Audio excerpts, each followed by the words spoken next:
I would encourage anybody who's writing something to remember that we live in a time where we're not writing our words with a tool into a rock, right?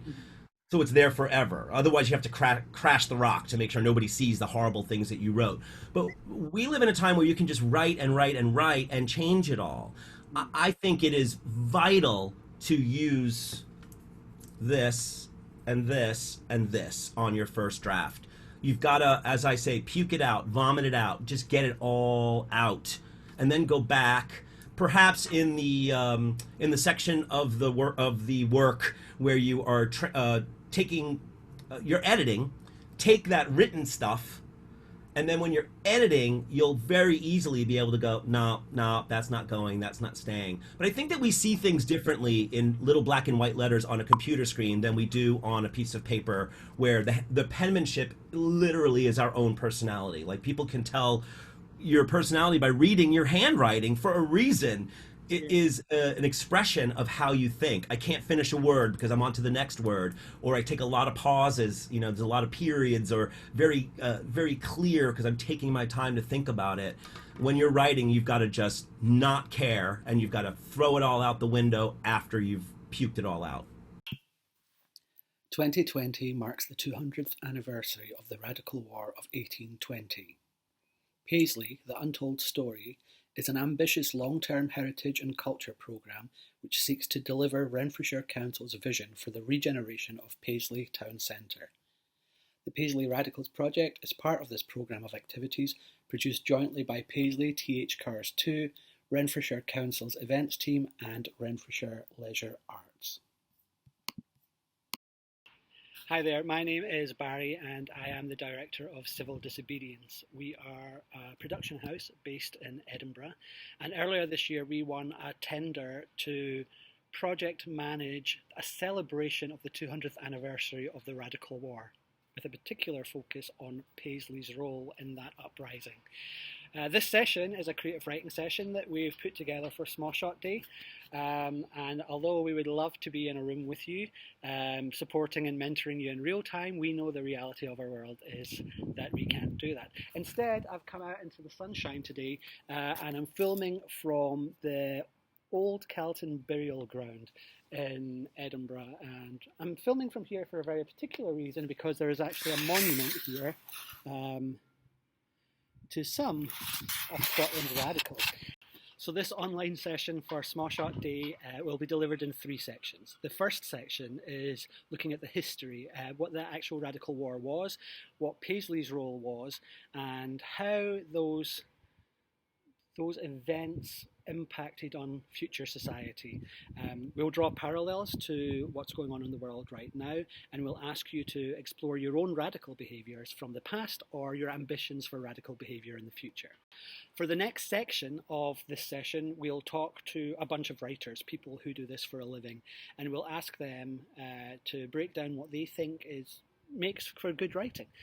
We'll explore pitfalls, what you should avoid, what you should do to get inspired if you're feeling stagnated, and everything in between. And the final part of the session will be us setting you a creative brief where you go off and you write something for us in response to the conversations we've been having. Now, that could either be a letter or a short story or a poem or anything that really rocks your boat. Ultimately, we want you to reflect on your own radical behaviours in the past, or we want you to share your ambitions for the future. Now, if we know one thing in this time is we've had a lot of time at home on our own or with our families to think about the changes we want to see happen in the world. Well, of course, we live in Scotland and it's raining now, so I've come indoors to make my call with Martin McLennan, who is the associate producer on this project. And I've asked him to prepare a little bit of information to give you an overview of what the Radical War actually was. Hey Martin, how you doing? I'm alright, Barry, how are you? I'm very good. I'm wet, so I've come indoors to call you. I've told the viewers and workshop participants that you're going to provide an overview of what the Radical War actually was. So can you do that, please?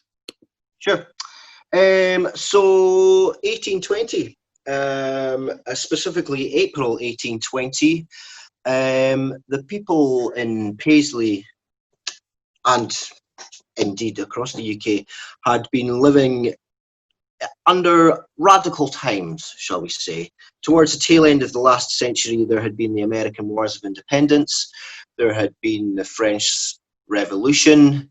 Barry filmed earlier from the graveyard, where there is a monument to our own political martyrs, Thomas Muir and the likes. And there had been the Peterloo massacre the year before, and that happened just outside Manchester, and the people that were protesting there were protesting for pretty much exactly the same things that the people in Paisley and in central western Scotland were protesting in April 1820, which was for universal suffrage, or the right to vote, and the right to assembly, and also, just the right to be able to buy a loaf of bread and feed their families. So on the 1st of April 1820, a proclamation was pinned up around central Scotland, western Scotland, for all to see, and it was addressed to the inhabitants of Great Britain and Ireland. It calls for a general strike, and indeed for some people to pick up arms, and it's reckoned that the next day an estimated 60,000 people showed solidarity to the cause and went on strike. And it's worth noting that at the time the population was only 2.1 million, so that's a huge percentage of the population. And they think that in Paisley the strike was almost universally adhered to, and in fact up to 300 armed men closed one of the mills that hadn't closed already. Then the government puts up its own proclamation, imposing a curfew on its citizens and offering rewards to informants so they can know who it was that's been organising the protests. And then on the 4th of April, in Glasgow, a group of men, about 25 strong, led by a guy called Andrew Hardy, who was an unemployed weaver, they marched to the Carron Ironworks in Falkirk, which at the time was the largest ironworks or cannon manufacturers in the whole of Europe, and they were marching there to arm themselves, get some cannons, arm the radicals. Along the way, they met another group of weavers led by a guy called John Baird, but by the time they reached a place called Bonnie Muir, which the battle in question took place, they had been discovered by the local yeomanry, and the battle in question wasn't really much of a battle. It was more of a skirmish, and the radicals were fairly quickly overcome. 19 of them were arrested, and the rest of them were rounded up pretty soon after.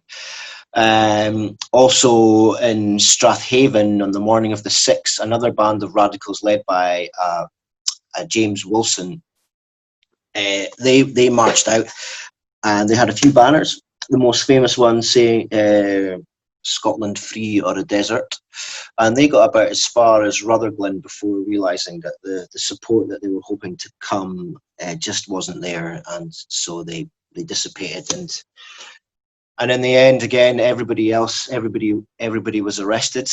And on the 8th, about 120 Glasgow volunteers tried to march some of the prisoners from Paisley down to Greenock Jail, and they came under attack from folks that were sympathetic to the rebels. And this turned into a bit of a running battle. And again, the government force for troops, opened fire on the crowds. Women and children were killed. And under these circumstances, I think incredible courage was shown, because eventually the protesters beat down the doors of the jail and released the prisoners. And there's 88 men were arrested in the weeks that followed the April uprising, and the sentencing went from mild to medieval. Some were pardoned, some were jailed, some were transported to Botany Bay. But for Baird, Hardy, and Wilson, it was hanging and then beheaded. Oh, wow. Absolutely brutal. Told you, mild to medieval. I know. So I guess for the purpose of this session, It's fair to say that the word radical has come into the public lexicon, and it's used not exactly as it was originally intended. So radical, the adjective, was originally that relating to or affecting the fundamental nature of something far-reaching or thorough, and the noun's a person who advocates thorough or complete political or social change. Now, we might not think we do that all the time in our everyday lives, but we do. We have our own radical behaviors, and that might just be, joining a protest or demanding a change in the way an organization works or the government is representing you. But it could also just be, making sure that someone in your stairwell cleans it because it's their turn. Yeah, I'm really interested in the parallels with what happened then with what's happening now, based on things like the current social movements we're seeing around equality and the right to gather. Yeah. Do you want to expand a little bit on that? Yeah, that's really interesting because you're right. It was another thing that was under attack at the time was the right to assembly, and we at the moment we are also don't really have the right to assembly. I mean, I attended the Black Lives Matter protest a couple of weeks ago.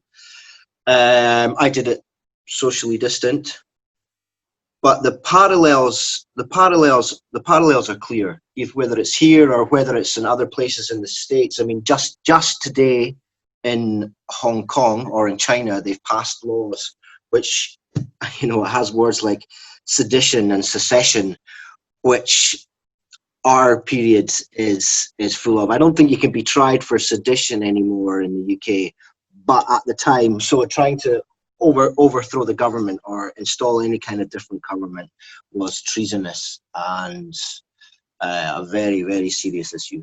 But I wonder if you could, just for a little bit of inspiration, name 3 radical behaviors that you've exhibited in your lifetime. Radical behaviors that I've exhibited? Yeah. Bear in mind that our demographic are 11 plus. That are 11 plus. Yeah. Radical behaviors that I did in my time. Well, do you know what?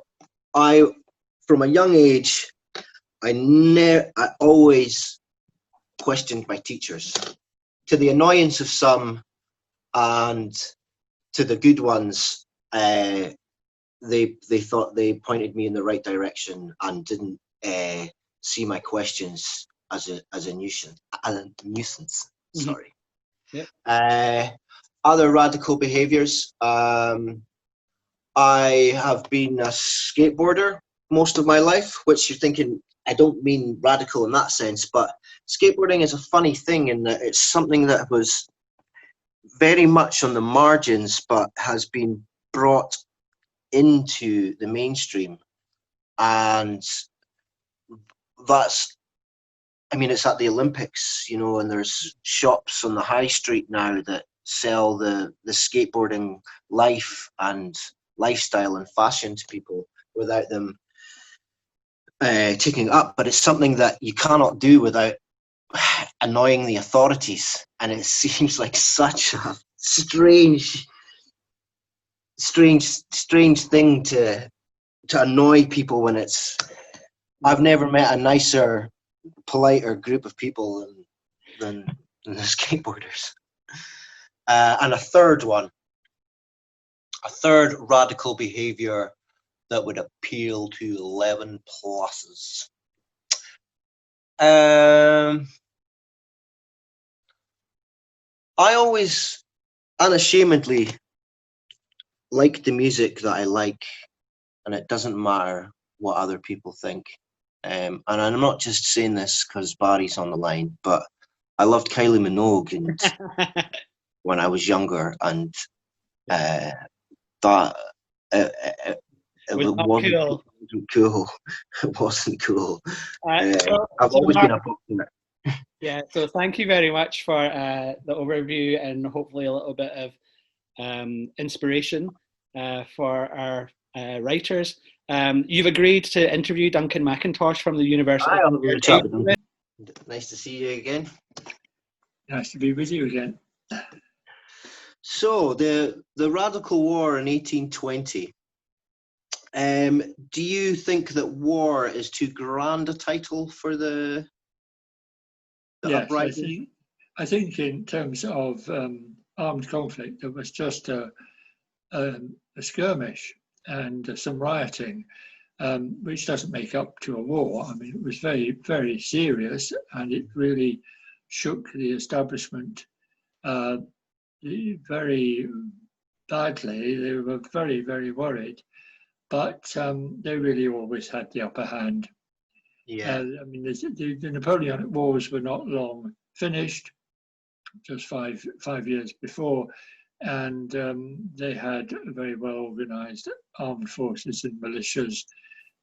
Were organised among the elite. Were well organised and well armed, and all the cards were really in their hands.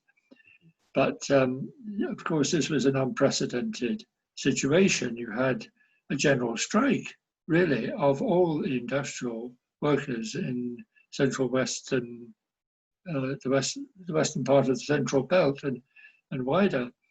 I mean, it was an incredible number of people actually went on strike, and it wasn't. It was your skilled weavers and who were in a sense self-employed. Yeah. But it also was these big mills employing lots of women and children. Yeah. And So they were shut down. yeah. So the men, women, and it seems so strange to talk about the children going on strike. Were the women and children present on the strike? Oh yes. On the when I say present on the strike, I mean present on the protests and the marches and what. Yes. And even there is some evidence that the women actually spoke at these enormous meetings that took place just west of Paisley. So the women were very much part of this. The authorities said, "Oh, this was not proper behaviour for women," or you know. But you know, the women always take the brunt of the worst. You know, they take the worst in war. They take the worst in when there's the depression. They're the ones that are desperately trying to keep the families together, keep the children alive, and so on. So they were deeply affected, and they. Of course, they don't write the history. We don't know too much about them. But even the political martyrs, I feel, are really overlooked in Scotland, and they're people who rightly deserve to be lauded. And I mean, there's a lot of talk about the moment of statues and rewriting histories and whatnot. And our own one in Edinburgh that everyone's going on about is about Dundas, who of course is the arch villain in this tale. And I feel that we don't even acknowledge Dundas for all his ills. We don't really teach that in Scotland either. He's still thought of as somebody who, or certainly when I was coming through history classes, was somebody who deserved a statue. Yes, he certainly played a role in the suppression of the radical rising. I mean, the whole technique of the establishment to send in agents provocateurs to precipitate any violence, that's a technique that had been used before, and it's been used many times since. I think that there was a very deep lesson learned by the British left, British progressives, that violence wasn't the way. And I think that that lesson has made a big impact on the whole attitude to revolutions in the 20th century. That Britain, the British Labour Party never was attracted to the ideas of Russian revolution. And it's interesting. When I was at the Black Lives Matter protest in Edinburgh a couple of weeks ago, and most of the speakers sought a peaceful protest and a peaceful change, but there were certainly one or two that, you know, I wouldn't say that they were advocating violence, but they were certainly. There was one guy spoke really passionately, telling everybody there that the police wouldn't protect them, and that if they needed protection, that they were to contact him directly. And I couldn't help but think of the times back in the 1820s when they were so brutally. And I think that's what comes across most when I go through the research, is how brutal and it's really easy again to say, oh, it was the establishment in England that were doing it, and yes, okay, the Prince Regent is a big baddie in our stories, but I think we need to remember that it was the militia and the yeomanry up here that were killing their own people. Now, you've already heard from Peter Michael Marino at the top of the clip, giving some advice on how to throw all your ideas onto paper. He's a playwright based in New York, and he's brilliant at creating comedic content. So I wanted to talk to him to see if he has any skills that would be transferable for your work. It doesn't have to apply to playwriting. It can be poetry, it can be short stories, whatever medium you're choosing to work in during this session. Hopefully there will be something relevant here. My name's Peter Michael Marino. I'm a producer, director, actor, developer, teacher in New York City. Mm-hmm. And I do all of those things all the time. And one of the big things that you do that we're talking to you about that you didn't mention is writing. Did I leave that out? Well, that says something, doesn't it? There's something said in what's not said. Yeah. Tell me about a few of the things that you've written. Well, I wrote 2 cabaret show spoofs back in the early 90s that were partially musical, partially monologue. And then I wrote a big musical called Desperately Seeking Susan, which is based on the Madonna film. And my musical featured the hit songs of Blondie. And after 2 years of workshops, it opened on London's West End and closed a month later. Then it opened in Tokyo a year and a half later to rave reviews. And then I wrote a one-man show about my experience writing that show, which I've been doing since 2012. I adapted a novel called Hollywood Nurse, which is a pulp novel from the 50s. I adapted that novel in the public domain into a lesbian pulp novel still set in the 1950s, which was supposed to be opening around now.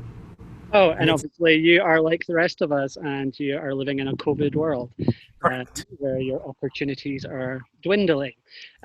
Therefore, we're all turning to sort of online tutorials to better ourselves. So we are. This is really why we're talking to you today. So I wonder if, as a writer, I'm particularly keen on your comedy, actually. I think you have a really, really beautiful sense of humor that is gentle and looks out for, and it's universal. Sorry, you can be quite crass sometimes, but it is a really universal comedy. And I wonder if you could give people, any of the workshop attendees who are thinking of going down that route, some advice on how you'd go about writing a comedic piece.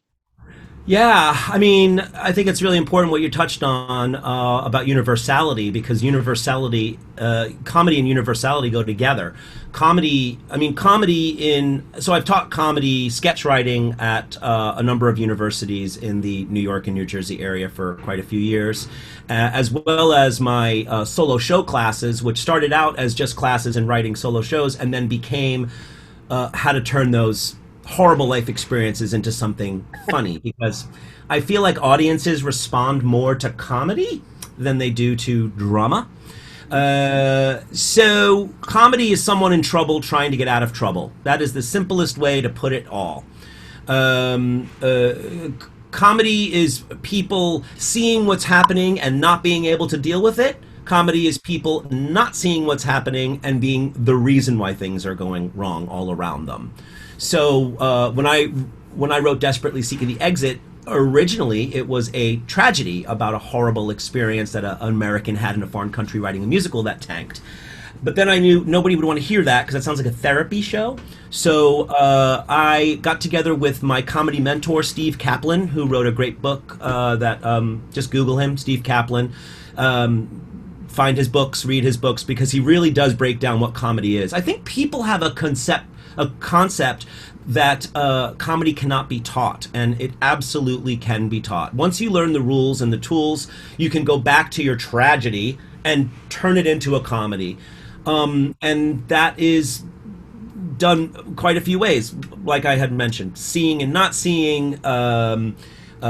Sharp turns are really important in comedy. It means that you're going down a particular road that might not be comic, or it might be comic, but you're going down a particular road and then you make a sharp turn, which makes the audience go like this.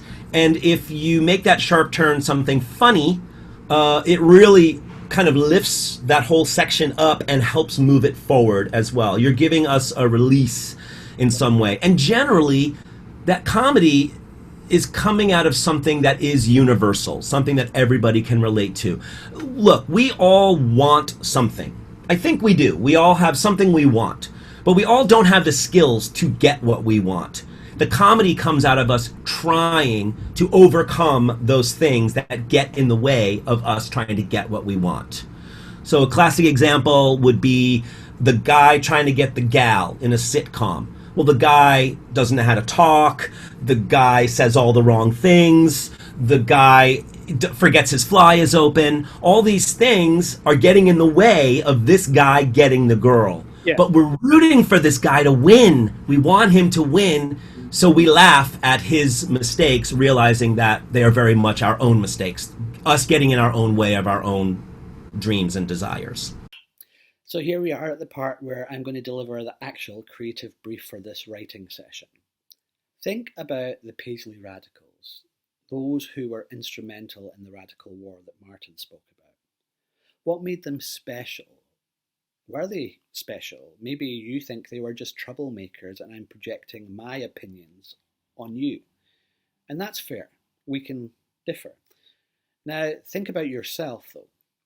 What have you done in the past that you would consider radical behaviour? Did it surprise you? Did it scare you? And what were the results of that radical behaviour? Now, it doesn't have to be too deep. It doesn't need to seem important to other people. It just needs to have had an impact on your life. For example, my most radical behaviour of late has been trying to get fitter and changing my diet. Now, that would be quite boring as a subject, but maybe there's content there if I address why I got so unhealthy in the first place, what happened in my past, or maybe there's something really aspirational that I can write about a future that I didn't think I would have. Now, if you're young enough to not really have a radical past or a radical experience in your past, then you are in a perfect position to think about the future and what you might do to change the world. So, here's what I want you to do. I want you to think about these things. Take some notes, just puke out those ideas, as Peter Michael Marino says. What story do you want to tell, and how do you want to tell it? Are you going to write a short story? Are you going to write a play, a full play? I mean, you've got time. Is it a work of fiction based on some facts from your life? Is it a poem? Is it a monologue that could be performed on TV that you could record and upload to this Facebook page? Maybe it's a letter to your younger self offering advice for the future. I like that. And actually, I would recommend that even if that's not what you're going to do as your final piece of work, then you should think about writing a letter to your younger self, because it really will unlock a lot of great ideas. So thank you very much for spending time to hopefully get inspired in this writing task. Obviously, we would love to be in a room with you as you're creating and helping feedback, maybe giving you some more inspiration or ideas. But unfortunately, we don't live in those times just now. But what we would like is the ability to read whatever it is you come up with. One of the great things about this being a pre-record is that there's no time limit. So as much time as you have is as much time as you need to create the work. So please either email your copy or record yourself reading it, and send that link to me directly on barry@wearecivil.com. That email address is on the screen just now, so you can scribble it down. We would at some point as well really like to share the work that's created in this workshop publicly. We would never do that without your permission, but we're looking at ways to create a little gallery so people can see what other people have come up with. I personally think this has the potential to be a really lovely snapshot of people living in Paisley just now, that does align with the 200th anniversary of the Radical War and aspirational behaviour.